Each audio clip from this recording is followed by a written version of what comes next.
بسم اللہ الرحمن الرحیم، بے چینی کے وقت کی دعا۔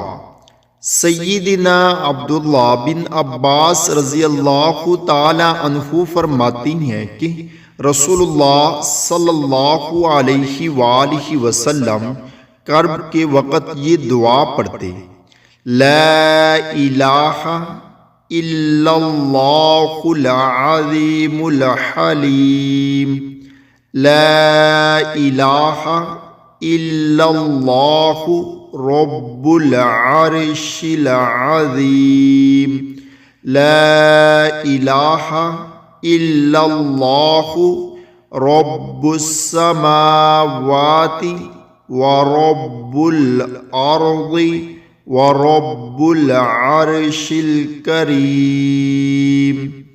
اللہ تعالی ہم سب کو بھی اس پر عمل کرنے کی توفیق عطا فرمائے، آمین۔